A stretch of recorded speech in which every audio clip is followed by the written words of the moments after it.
Apakah sebobrok itukah? Maka daripada itu, selama kita masih hidup di Indonesia, korupsi ini akan tetap merajalela. Dan ini mengarah kepada satu figur yang kita pikir kuat, tapi ternyata di tahun ini dia akan ditelanjangi.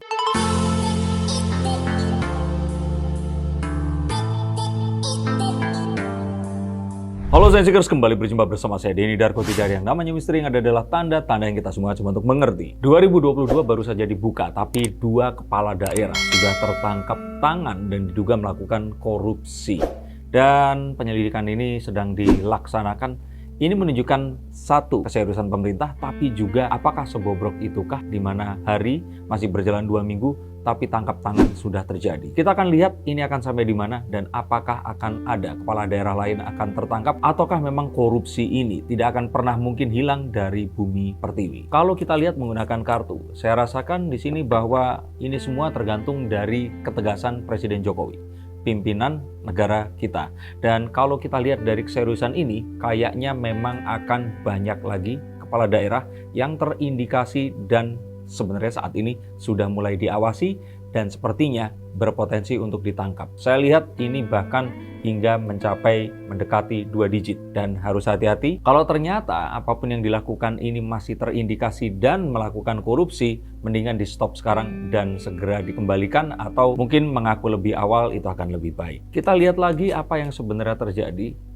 Kalau saya lihat di sini bahwa ini adalah kembalinya komitmen pemerintah.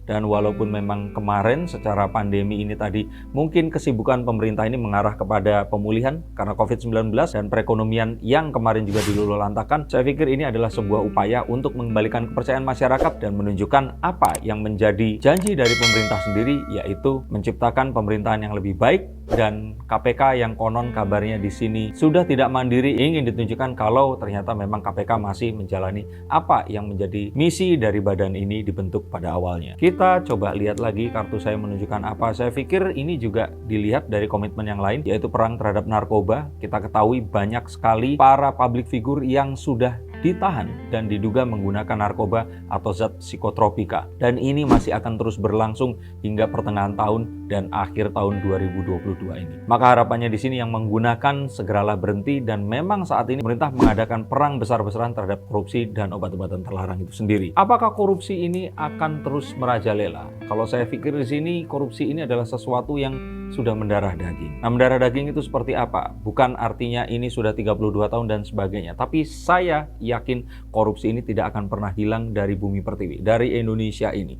Saya melihat itu dan saya katakan ini sudah mendarah daging. Nah, mendarah daging itu seperti apa? Kita tentu saja harus mengetahui apa esensi dari korupsi itu sendiri. Korupsi sebenarnya seperti gambar ini adalah tentang keramah tamahan, adalah tentang memberikan toleransi. Nah, kita akan kadang-kadang bangga nih saat negara kita, orang Indonesia ini sebagai warga negara yang hidup di garis khatulistiwa dengan alamnya yang ramah, kita pun ikut ramah, kita pun ikut penuh toleransi. Kita pun menjadi seseorang yang lebih mudah memberikan excuse atau alasan. Nah, korupsi itu apa? Kalau menurut saya, orang-orang yang mengendarai kendaraan melawan arus, parkir di tempat yang tidak semestinya, berjualan atau berdagang di tempat yang tidak sepantasnya, melanggar peraturan dan mengambil hak orang lain, itu adalah korupsi. Ingat, mengambil hak orang lain adalah korupsi. Termasuk saat kalian pergi ke kantor terus kemudian berusaha untuk datang terlambat dan terus kemudian saat jam makan siang pergi secepat mungkin, kembali ke kantor sesiang mungkin, dan pulang ke rumah seawal mungkin. Itu sudah korupsi. Mengapa? Karena kita berusaha untuk mengurangi apa yang menjadi kewajiban kita dan menuntut yang lebih dibandingkan hak kita. Jadi coba, di mana di antara kalian semua yang masih melakukan itu, kalian sebenarnya melakukan korupsi itu sendiri. Tidak perlu melakukan sebuah pengambilan dana dalam jumlah besar, menjadi kepala daerah atau menyunat dana bantuan dari pemerintah. Sesederhana kalian menyerobot antrian, itu sudah dikategorikan korupsi. Mengapa ini terjadi? Karena kita hidup di tempat yang penuh dengan toleransi, di mana musim hujan dan musim panas ini nggak ada perbedaannya, sehingga kita sering datang molor dan telat saat janjian, tidak mentaati peraturan dan menggampangkan banyak hal, dan juga menjadi tidak terlalu disiplin dan menganggap misalkan tujuan atau target itu hanyalah sesuatu untuk dilanggar. Maka daripada itu, selama kita masih hidup di Indonesia, korupsi ini akan tetap merajalela. Dan coba perhatikan negara-negara di sekeliling Khatulistiwa, apakah ada negara yang tertib tanpa ada revolusi dan terus kemudian keributan, yang semuanya ini didahului dengan adanya korupsi itu sendiri? Silahkan cari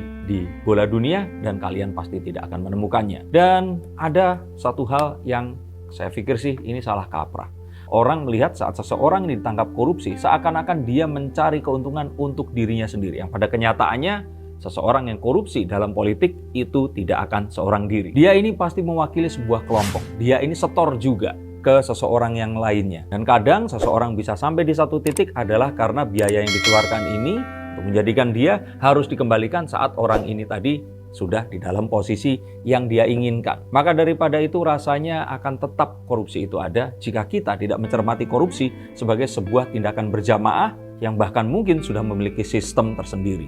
Lalu apa yang akan dilakukan di sini? Kalau saya pikir di sini, kita coba lihat di sini. Nah, memang harus ada tangan besi untuk mengendalikan ini tadi. Kalau tidak dengan peraturan yang sangat keras untuk diterapkan, maka saya pikir sih kita akan tetap melakukan korupsi. Mungkin harus dilakukan seperti orang-orang di Republik China, di mana melakukan korupsi berarti mati.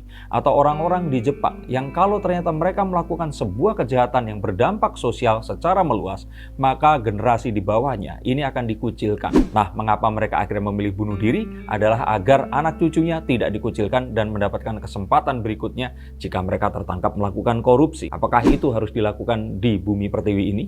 Kalau kita lihat dengan pemerintahan yang sekarang, sebenarnya kita semua sedang menuju ke arah yang tepat. Tapi memang sesuatu yang sudah terjadi puluhan, bahkan kalau saya bilang ini lebih dari 100 tahun ya, tidak akan semudah itu dihilangkan.